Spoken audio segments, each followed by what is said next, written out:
às 7 um pouquinho. Estava marcado para as 7, eu acho que eu cheguei às 7h10, 7h15 por aí. Mas quando eu cheguei aqui já havia uma boa quantidade de irmãos que vieram para orar, para buscar a face do Senhor, e foi muito gostoso o período que tivemos pela manhã orando, adorando a Deus. Logo após tivemos uma escola bíblica abençoada, muito boa mesmo. Você que ainda não veio experimentar, venha, tem sido uma bênção. Amém, irmãos?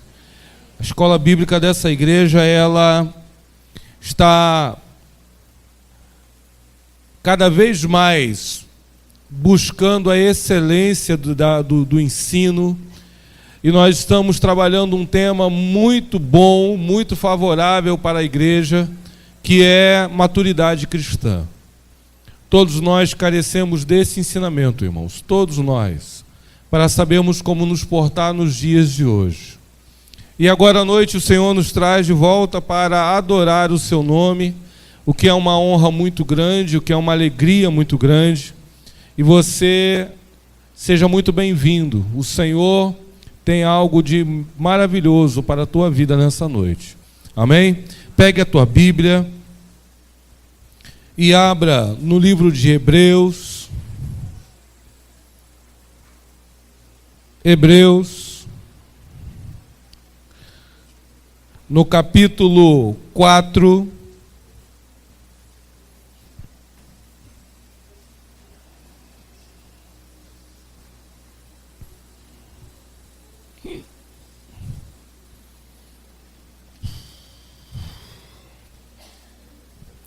Hebreus, capítulo 4, a partir do versículo 1, leremos até o versículo 14.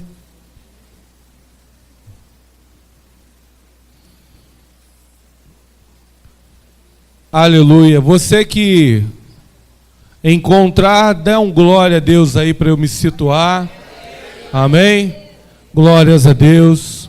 Peço a todos, inclusive aos mais jovens, a se colocarem de pé em reverência à leitura da palavra de Deus. Amém? Amém? Glórias a Deus. Nós temos um monte de irmãozinhos aí de cabecinha branca que estão de pé, tranquilos, então a juventude também pode ficar. Amém? Glória a Deus. Todos acharam? Hebreus capítulo 4, na minha Bíblia tem um título que diz: resta um descanso para o povo de Deus. Como é que está na sua Bíblia aí, pastor Lenilton? Não tem, passou, né? Alguém tem mais? É o mesmo título?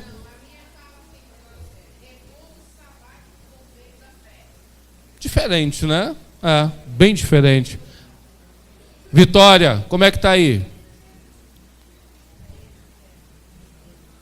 Não, como é que está o texto aí? Como é que está o título? Não tem? Eu perguntei como é que está o título lá. Hein? Não tem título? Tem, Fabiola? Tem, como é que está aí? O repouso do cristão. Amém. Bom, como o sermão foi preparado nesta Bíblia, então vamos ficar com esse título, né? Resta um repouso para o povo de Deus. Você pode dizer isso comigo no tempo 3? 1, 2, 3. Resta um repouso para o povo de Deus. Ficou para o ensaio, ficou bom. Agora vamos à Vera. 1, 2, 3. Resta um repouso para o povo de Deus. E diz assim o texto: temamos, portanto, que tendo-nos sido deixada a promessa de entrar no seu descanso, suceda parecer que algum de vós tenha falhado. Pois também a nós foram anunciadas as boas novas, como a eles, mas a palavra que ouviram nada lhes aproveitou, visto não ser acompanhada pela fé naqueles que a ouviram. Ora, nós, os que temos crido, entramos no descanso, tal como disse. Assim jurei na minha ira que não entrarão no meu descanso. Contudo, as suas obras foram acabadas desde a fundação do mundo. Pois em certo lugar disse ele assim do sétimo dia. E descansou Deus no sétimo dia de todas as suas obras. E outra vez, no mesmo lugar, não entrarão no meu descanso. Visto restar que alguns entrem nele, e que aqueles a quem primeiro foram pregadas as boas novas não entraram por causa da desobediência, determina outra vez certo dia, hoje dizendo por meio de Davi, muito tempo depois, segundo antes fora dito, hoje, se ouvirdes a sua voz, não endureçais os vossos corações. Ora, se Josué lhes houvesse dado descanso, não teria falado depois disso de outro dia. Portanto, resta ainda um repouso para o povo de Deus, pois aquele que entrou no descanso de Deus, ele próprio descansou das suas obras, como Deus das suas.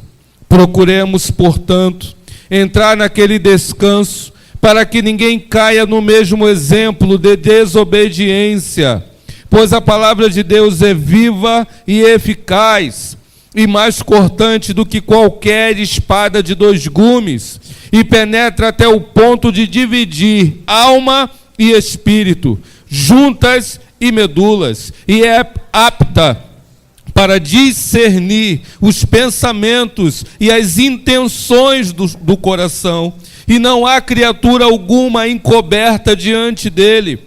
Todas as coisas estão nuas e patentes aos olhos daquele a quem devemos prestar contas. Visto que temos um grande sumo sacerdote, Jesus, o Filho de Deus, que penetrou nos céus, retenhamos firmemente a nossa confissão. Senhor, aí está a tua palavra, seja alimento para a nossa vida, para a nossa caminhada, em nome de Jesus. Amém. Podeis sentar, queridos.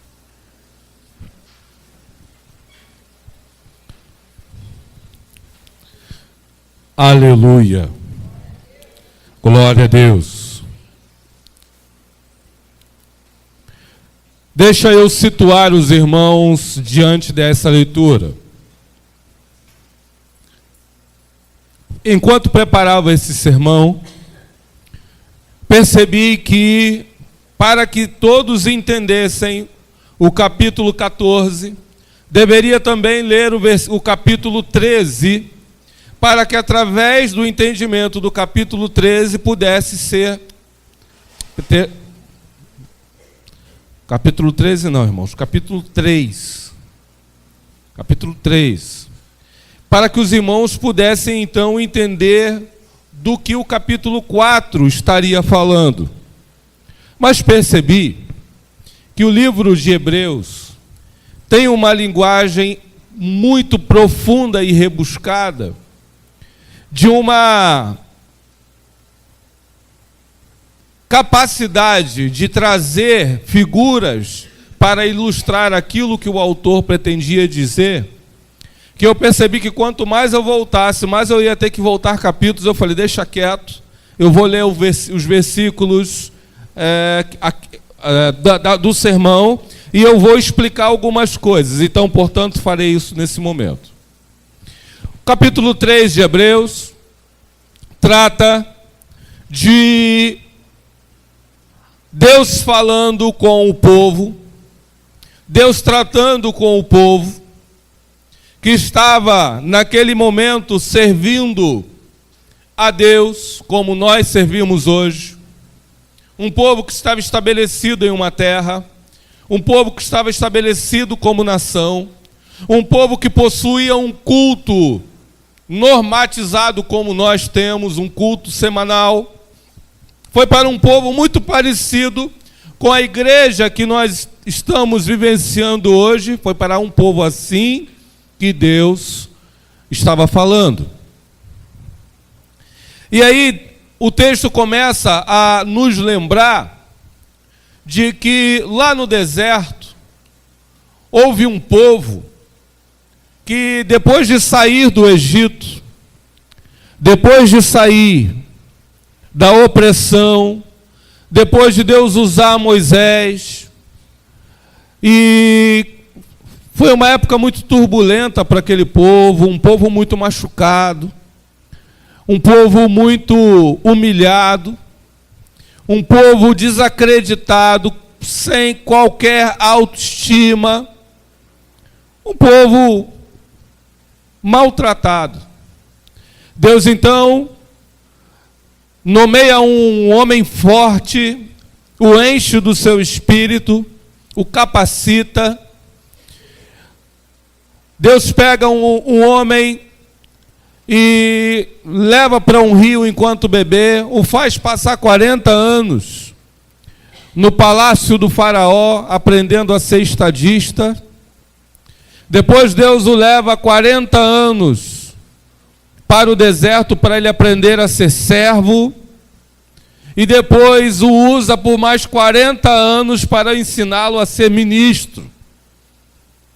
Deus então pega esse homem, enche esse homem do seu espírito e conduz toda uma multidão.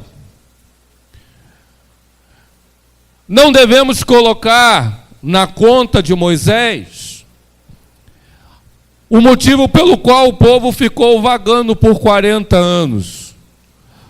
O motivo do povo vagar por 40 anos foi a dureza do seu coração. Passar da onde eles saíram do Egito até a terra que manaria leite e mel, era uma viagem de aproximadamente 800 quilômetros. 800 quilômetros é mais ou menos ir a São Paulo e voltar. Nada demais, mesmo andando a pé. Nada demais. Vamos ali? Vamos. Vamos a Japeri? Vamos. Vamos de quê? Vamos a pé. Mas peraí, como? Vamos conversando. Eu conto uma história, você conta outra. Eu canto uma canção, você canta outra. Quando a gente pensar que não, já estamos ali na ponte da posse. Daqui a pouco a gente, quando pensar que não, pegou a Dutra. E quando a gente já estiver quase, já sem pé, sem canela, já comendo quase o joelho, a gente chega em Japeri. E Japeri não é nem brincando para ir para São Paulo. Não dá nem para contar o começo da história, ir para São Paulo, pensar em Japeri, é tão pertinho. Mas 800 quilômetros não levaria 40 anos de povo algum. 800 quilômetros não levaria muito tempo para aquele povo. Mesmo tendo que parar à noite, acampar, levantar acampamento, caminhar mais um pouco, mesmo assim, levaria-se aproximadamente de 1 mês a 45 dias. Seria uma caminhada moleza, tranquila. Mas foi um povo que endureceu o coração. Quando eles estavam no deserto, no meio do povo tinha um tal de Coré, que ficava incitando o povo, colocando corrupção no coração do povo, questionando a autoridade de Moisés, questionando tudo o que acontecia, e muitas pessoas davam mais ouvido a Coré do que a Moisés. Olha só que coisa terrível. Moisés tinha do lado dele a história de ter aberto o mar. Ninguém tinha feito isso, depois dele nunca mais ninguém fez. Olha o histórico de Moisés, olha o currículo de Moisés. Um camarada que jogou uma vara no chão e a vara se tornou em uma serpente que comeu outras 2 serpentes. Um camarada que tinha do lado dele, de dia, tinha uma nuvem que perseguia o povo por 40 anos. O camarada, diante de Deus, Moisés, ele era alguém que tinha uma ascensão com o Senhor. À noite, a liderança de Moisés era premiada com uma coluna de fogo, porque no deserto, de dia faz muito calor e de noite faz muito, muito, muito frio. Então, de dia, havia uma nuvem para que o povo não ficasse esturricado. E à noite, havia uma tocha que daria para aquele povo um clima de lareira. Moisés tinha tudo isso do lado. O povo via. Não era uma coisa assim, uma história que ninguém viu. Eu estou contando, você tem que crer no que eu estou dizendo. Não todo mundo via isso todo dia. Todo dia, no currículo de Moisés, da liderança de Moisés, tinha maná caindo do céu. Todo dia. Ainda assim, havia um povo que dava conversa para o tal do Coré. E tentaram Deus. E Deus dava oportunidade para esse povo. E o povo tentava Deus de novo. E Deus dava outra oportunidade. E o povo tentava Deus de novo. Ao ponto de, em Hebreus, Deus dizer que o povo era um povo de coração duro, que teimava em errar, teimava com Deus. Deus os estava conduzindo para a terra que manaria leite e mel, e eles ficavam murmurando, chateando. Irmãos, toda vez que um crente está numa situação que muitos de nós, às vezes, para ilustrar aquele momento, dizemos que fulano está no deserto. Ou algum de nós pode dizer que nós mesmos estamos no deserto. Acabou virando uma figura de linguagem, uma figura de linguagem muito conhecida no meio cristão. E aí dizemos então, estou no deserto, ou fulano está no deserto. O deserto não é um lugar ruim para quem está com Deus. No deserto houve um povo que criou os salmos. No deserto nasceu de novo o espírito de adoração. No deserto, um povo que estava aprisionado há 4 séculos, aprisionado, finalmente, no deserto, aprendeu a adorar. Aprendeu a fazer os seus holocaustos novamente. O povo agora não falava mais a língua misturada dos egípcios, podia falar a própria língua. No deserto, você tinha um povo que Deus estava realizando milagres incontáveis todos os dias. Mas havia um povo de coração duro. E aí, Deus trata duramente com essas pessoas. E Deus diz o seguinte: esse povo me aborreceu tanto no deserto, que eu disse na minha ira, não entrarão no meu descanso. E depois que ele disse, ele vela pela sua palavra. Dá um pouquinho de médio para mim, Oswaldo, por favor. Ele vela pela sua palavra. O Senhor, ele vela para que aquilo que ele diz aconteça. Se o Senhor disser para você, irmã Vera, farei de você uma grande bênção, descansa teu coração. A senhora não vai morrer enquanto isso não acontecer, porque se ele disse, primeiro ele disse, consciente de que iria lhe sustentar até que ele pudesse cumprir. Então, se ele disse, é uma prova de que a senhora vai viver bastante, até viver essa história. Alguém um dia profetizou para mim, pôs a mão no meu ombro e disse assim: meu filho, para você viver tudo que Deus me mostrou que vai fazer na tua vida, você vai ter que morrer de velho. Eu falei, amém. Eu gosto de viver, gosto muito. Sou doido para ter um cabelinho branco igual do Rômulo, assim, igual do Valdomiro. Eu ainda não atingi, eu acho a coisa mais linda do mundo é um cabelo branco. Tem gente que pinta. Olhei para cá, mas sem perseguição a ninguém. Tá? Tem gente que pinta, né?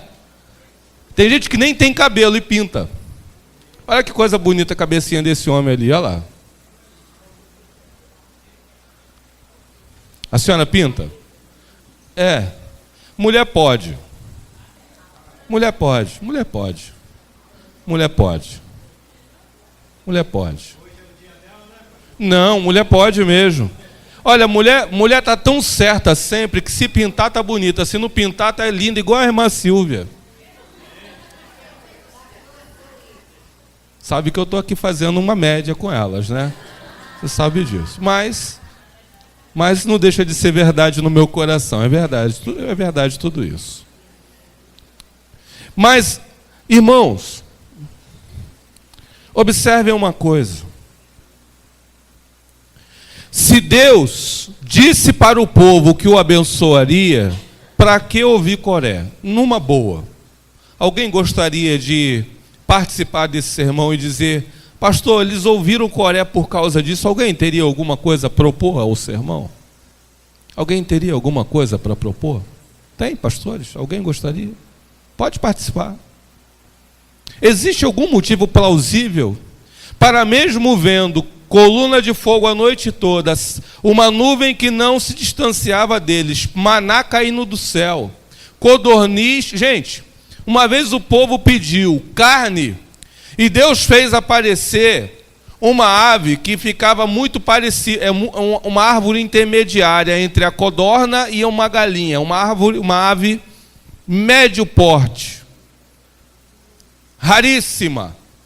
E Deus então enviou codornizes e diz que elas se amontoaram até 1 metro de altura, como se fosse uma muralha, uma ave sobre a outra até 1 metro de altura. Deu para alimentar, de comer, de falar assim: chega de carne de codorna.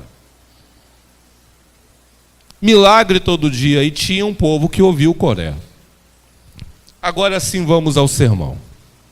Quando nós observamos para a história da caminhada do povo de Deus, nós temos um parâmetro verdadeiro para a nossa caminhada.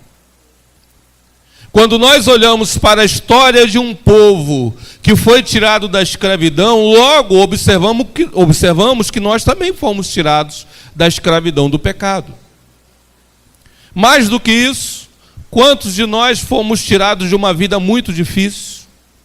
De uma vida de muita luta e pouca recompensa? Quantos de nós? E hoje o Senhor nos dá uma vida bastante melhor. Quando nós olhamos para a caminhada daquele povo e vemos um povo comendo ave rara, é que você vai entender que você às vezes olha para o teu pagamento e o teu pagamento não condiz com a carne que está na tua geladeira estocada lá para a hora que você quiser comer. Você vai falar assim: mas como é que pode? Não bate, a conta não bate. Oi? É bênção de Deus. Quando você vê um povo comendo pão caído do céu, é que você entende quando o salmista diz que nunca vi um justo desamparado, nem a sua descendência mendigar pão. E todo homem, toda mulher, que no meio da sua história trouxe Deus, creu em Deus, resolveu caminhar com Deus, com toda certeza saiu de uma vida difícil e veio para uma vida melhor. Sabe o que é melhor disso? Nenhum de nós ainda entrou no melhor de Deus para as nossas vidas. Ninguém aqui ainda está gozando plenamente da promessa. Ninguém. Porque ninguém ainda chegou em Canaã. Tudo que você está vivendo hoje, as promessas de Deus para a tua vida hoje, que já são maravilhosas, toda a provisão de Deus para a tua vida, toda a promessa, toda vez que você passa por uma demanda e aprende a salmodiar a Deus de uma maneira diferente, todas as vezes que depois de passar por uma luta, você se sente fortalecido lá na frente, aí você entende a palavra que diz: quando eu me sinto fraco, aí é que eu estou forte. É a caminhada que nos faz servos. O livro de Hebreus tem uma coisa muito interessante. A palavra hebreu quer dizer peregrino. Na íntegra, se você for buscar na língua hebraica a tradução para a palavra hebreu, você vai encontrar a seguinte tradução: aqueles que vieram da outra banda do rio. Então, enquanto Jacó estava com seus filhos lá na sua terra, enquanto que José estava no Egito, naquele período em que eles migram para o Egito, eles passaram pelo rio chamado Nilo. E então eles foram chamados de peregrinos, aqueles que vieram da outra banda do rio.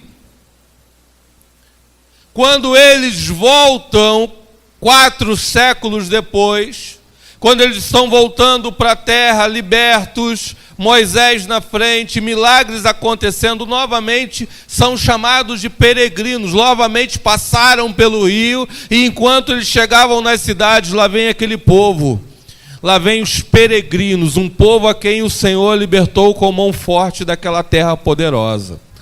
Aquele povo que o Senhor libertou do império, aquele povo que o Senhor libertou do mundo.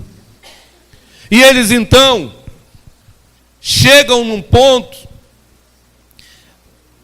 a vivenciar, o povo entrou na terra prometida, passou o tempo, Deus então estabelece para aquele povo lá no deserto os 10 mandamentos, depois a lei de Moisés. Esse povo passa muitos e muitos anos, Deus lhes presenteia um homem chamado Davi, o rei Davi.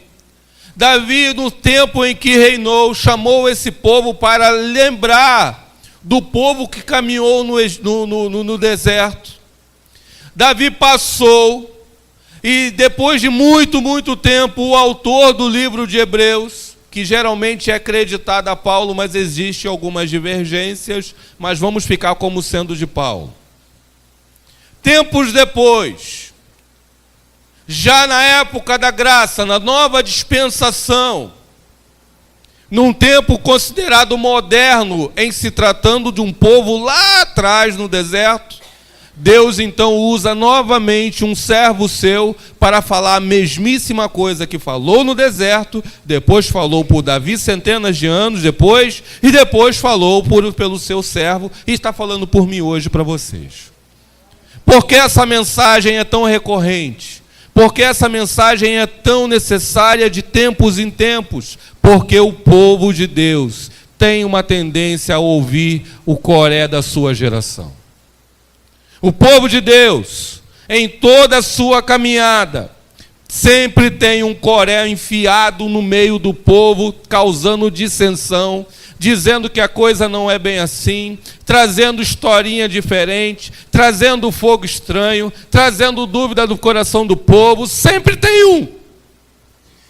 E a minha tarefa como pastor é dizer, olha irmãos, cuidado, tem um buraco ali, não pisa. Olha irmãos, cuidado com fogo estranho.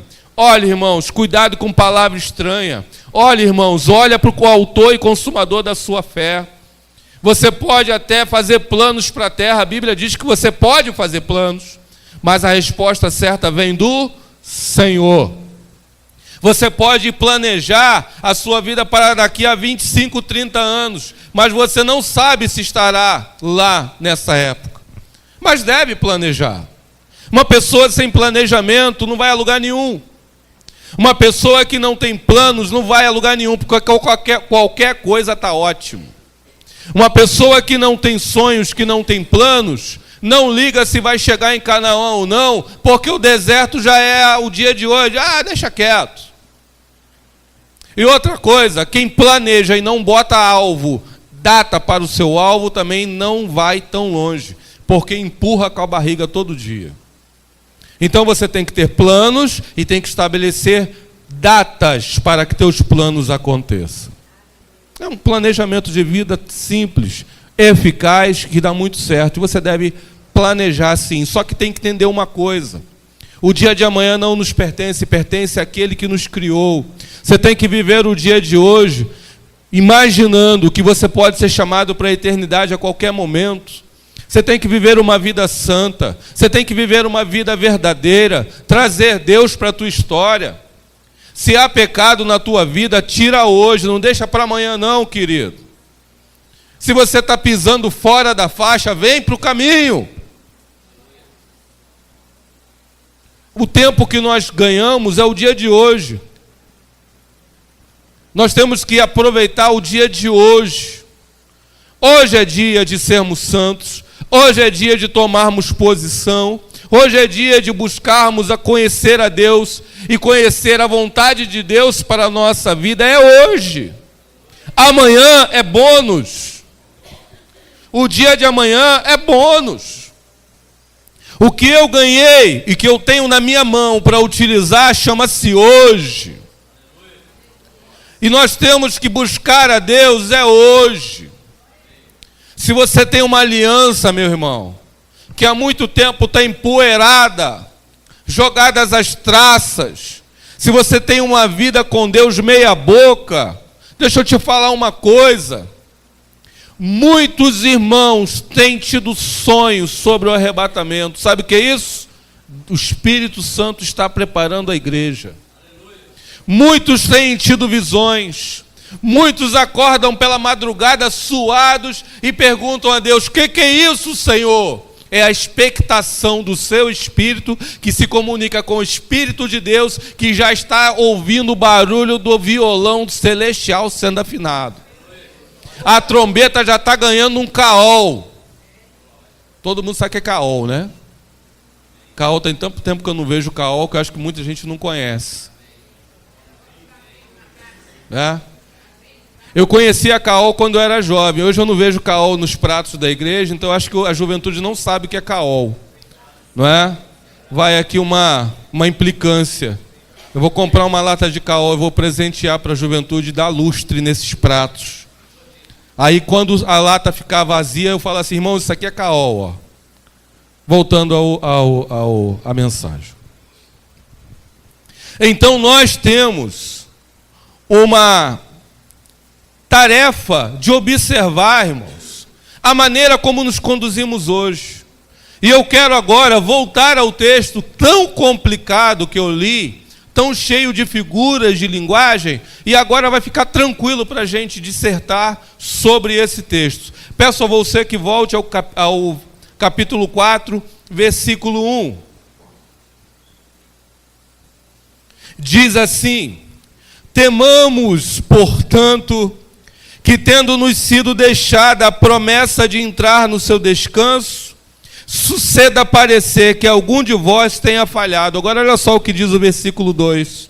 Pois também a nós foram anunciadas as boas novas. O que é boa nova? Evangelho. Você foi anunciado o Evangelho? Alguém aqui já ouviu as boas novas? Então está falando com quem? Diga, está falando comigo. Você pode dizer isso? Vamos participar? A palavra está falando comigo. Versículo 2 diz: pois também a nós foram anunciadas as boas novas, como a eles, com a palavra que ouviram, nada lhes aproveitou, visto não ser acompanhada pela fé naqueles que a ouviram. Deixa eu passar aqui a tradução desse versículo para você. Lá atrás, no deserto, aquilo que eles ouviram de Moisés não aproveitou coisa nenhuma para a vida deles, porque não receberam por fé. Não receberam por fé. A palavra dada através da vida de Moisés, irmãos, por dezenas e dezenas de anos. O texto de Hebreus diz que não aproveitaram nada porque não receberam por fé.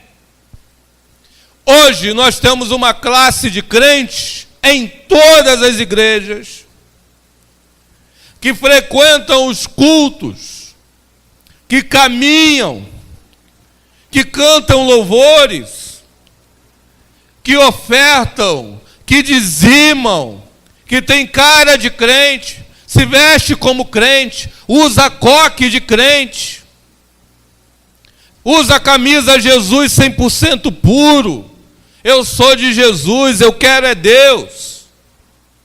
Tem tudo de crente, mas não recebe a palavra por fé. E sabe o que isso está resultando? Um monte de crentes que não se prepara para a vinda do Senhor. Não estão crendo na palavra que está sendo pregada. como um povo que não creu na palavra de Noé. Hoje eu passeava com a irmã Vera, e a gente conversando no carro, e a gente olhou por uma multidão, e a gente falava sobre isso, né, irmã Vera? A irmã Vera me contou um sonho, e olha que os sonhos da irmã Vera são batata, né? E ela falou: pastor, eu tive um sonho, me contou o sonho. Eu falei: pois é, irmã Vera, olha para esse povo passando na nossa frente, vai ser exatamente num dia como esse. A Bíblia diz que o povo estará vivendo normalmente. De repente, pum, num piscar de olhos, num momento, a matemática não consegue definir um tempo matemático não existe para definir a palavra momento. Momento é uma unidade indivisível de tempo. Ninguém divide o momento no meio. Será no momento, num piscar de olhos, o povo estará casando, dando-se em casamento, vivendo normalmente, e no meio deles uma penca de crentes que não recebem a palavra por fé, que estão vivendo muito mais para os seus projetos pessoais e que nunca pararam para nem pensar como é que vai ser a cidade celestial. E isso, irmãos, é algo que nós temos que mudar na nossa história. Não adianta sair do Egito se não quisermos entrar em Canaã. Você pode dizer isso? Isso é fresquinha. Não adianta sair do Egito se eu não quiser entrar em Canaã. Vou tentar discernir isso aí. Se eu não tenho nenhuma intenção de entrar em Canaã, fica no mundo. Vai para a balada. Volta para a cervejinha. Volta para a fezinha no bicho. Volta para a tua vidinha promíscua de sexo livre fora do casamento. Volta para isso tudo. Vai lá. Cai dentro. Tu não quer chegar no Canaã? Deixa de ser bobo. Se você não quer entrar em Canaã, fica no Egito, cara. No deserto você tem que caminhar. No deserto você tem que ter fé. No deserto você tem que crer que alguém está te guiando. Se não, fica no Egito. É menos bobo. É mais coerente. Só vale a pena sair do deserto, sair do Egito, se você tiver a intenção de ir para Canaã, meu irmão. Se eu perguntar aqui, quem quer chegar na Canaã celestial, duvido que alguém vai ousar deixar a mão baixa. Mas também não se decide se o deserto é bom ou se o deserto é ruim. O deserto é passagem. O deserto é passagem. Versículo 3 diz: ora, nós, os que temos crido, entramos no descanso tal como disse. Assim jurei na minha ira que não entrarão no meu descanso. Contudo, as suas obras foram acabadas desde a fundação do mundo. As obras de Deus estão prontas. É uma coisa muito curiosa para nós que dependemos do relógio para viver. Deus, Ele vive num tempo em que o relógio não existe. Diante da face dele, todas as coisas já tinham se concretizado antes de fundar o mundo. É palavra.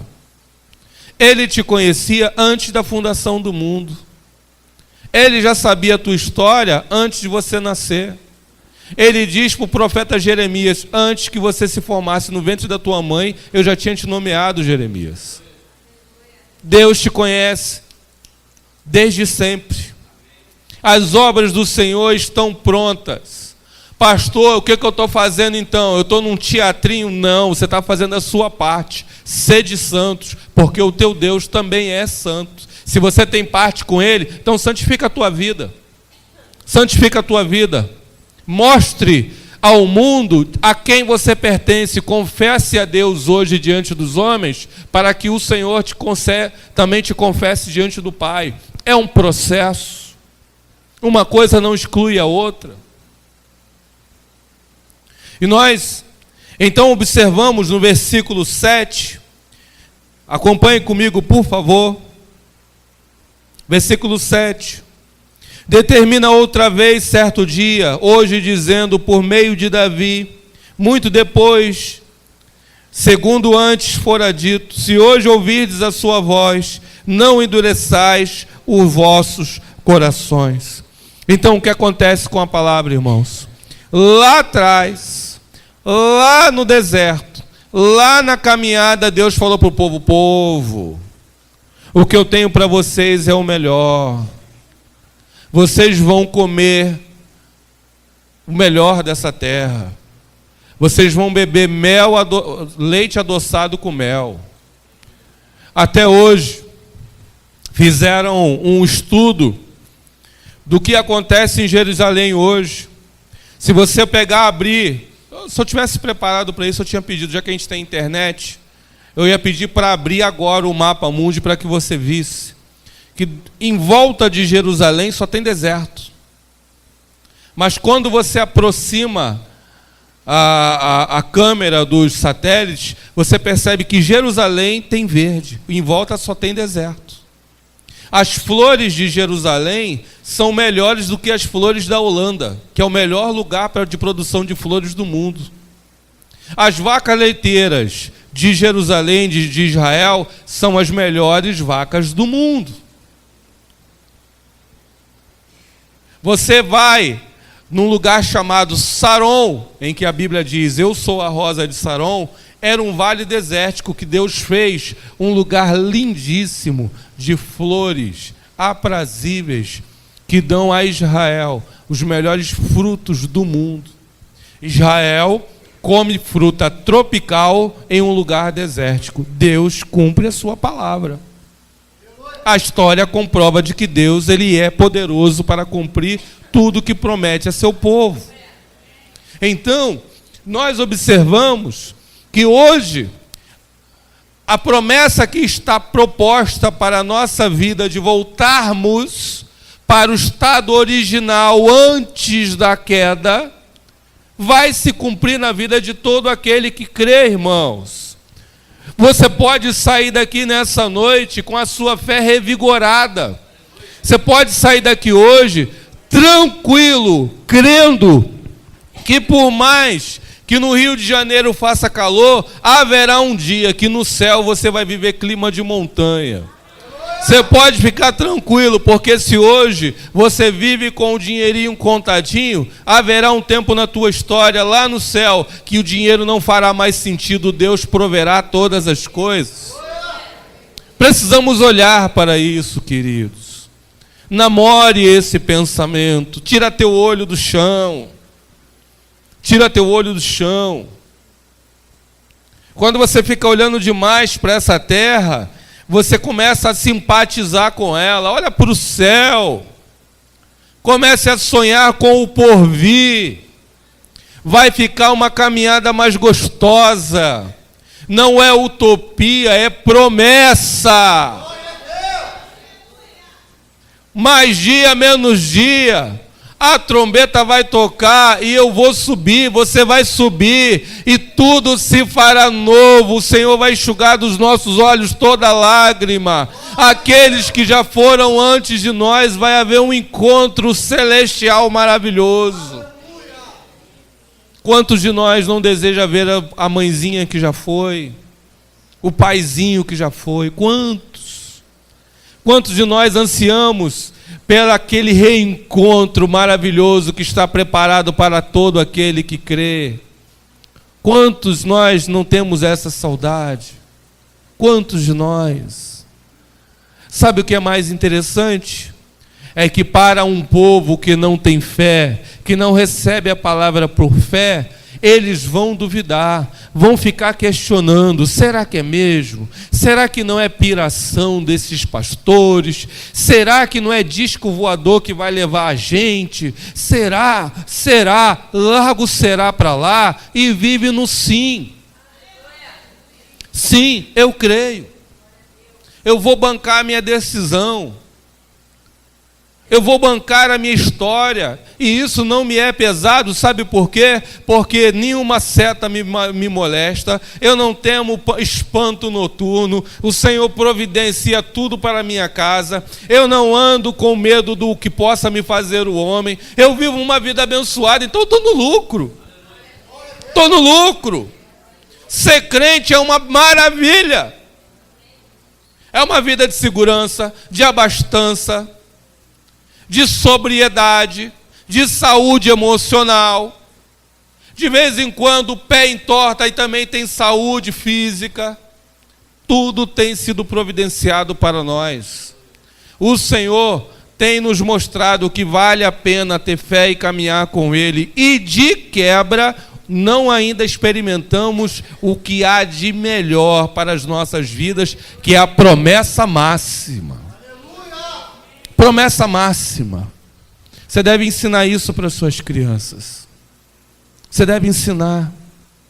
Belinha, com 2 anos e pouco, já sonha com o céu, sabia disso? Já transferi minha neurose para ela. Ela fala, eu vou morar no céu, né, Dindim, com mamãe, com papai, com você. Eu falei, é isso aí, olha para Jesus, manda um beijo para ele. Jesus, é assim mesmo, irmãos. Cadê Jesus? Cadê Jesus? Outro dia ela estava brigando que a nuvem tapou a lua. Ô Jesus, a irmã ficou muito engraçada. Ô Jesus, tira essa nuvem, quero ver a lua. E aí a nuvem saiu, ela abriu um sorrisão porque viu a lua. Jesus mora na lua, né, Dindim? Eu falei, tá, deixa. Tá bom. Ensine aqueles que vivem com você, olha, para não, continua, vale a pena caminhar. Ensine os teus pequenos a sonhar com o porvir, porque se você não ensinar a sonhar com o porvir, o mundo vai ensinar a sonhar com o mundo. Se você não educa o menino no caminho que deve andar, alguém vai educar. Alguém vai. Então, para finalizar, irmãos, o texto da palavra diz, no versículo 3, não há criatura alguma encoberta diante dele. Todas as coisas estão... Você está acompanhando aí? Versículo 13, está todo mundo aqui? Deixa eu ver se a tradução está a mesma. Cadê? Versículo 13. Versículo 13. Cadê? E não há criatura alguma encoberta diante dele. Antes, todas as coisas estão nuas e patentes aos olhos daquele com quem temos que tratar. Sabe o que é patente? Aquilo que está às vistas, aquilo que está revelado. Todas as coisas estão reveladas diante dele. Quer dizer, quando diz que as coisas estão nuas, ou seja, nada encobre a visão de Deus. E todas as coisas estão patentes, todas as coisas estão à tona. Não há nada encoberto para ele. Portanto, devemos prestar contas àquele que vê tudo. Então, seja sóbrio hoje, viva uma vida de crente de verdade. No versículo 14, visto que temos um grande sumo sacerdote, Jesus, o Filho de Deus, que penetrou nos céus, retenhamos firmemente a nossa confissão. Retenhamos firmemente a nossa confissão. Você diz que ama a Deus, então retenha confirme isso todos os dias. Você diz que quer morar no céu, então viva como quem quer. Você diz que quer ver a promessa cumprida na tua vida, então viva como alguém que deseja viver, como alguém que deseja receber, como alguém que deseja ver. Todas as coisas estão nuas e patentes diante daquele a quem você deve prestar contas. Então, seja hoje um dia, um marco na tua história. Seja hoje um dia de decisão na sua vida. Decida hoje, não amanhã, porque o amanhã ainda não foi te dado e você não sabe se terá. Decida hoje a mostrar a Deus o teu interesse de ser vigilante e fiel. Seja essa noite culto de ceia, terceira ceia do mês, terceira ceia do ano de 2015. Nunca mais esse dia voltará. Nunca mais haverá oportunidade para cear em março de 2015. É uma oportunidade única. Faça desse dia um marco na tua história, o dia em que você se decidiu fazer diferente, um dia que você decidiu falar diferente, o dia que você decidiu limpar toda a impureza do teu coração. Todas as coisas estão nuas e patentes na tua vida. Olha, é coisa muito séria, porque você queira ou não, um dia prestaremos contas a Ele. Então, meu irmão, volto a dizer, se você quer entrar em Canaã, você fez muito bem em ter saído do Egito. Mas se você não desejar entrar em Canaã, eu não sei o que você está fazendo na caminhada. Não é decisão meia boca, é uma decisão firme.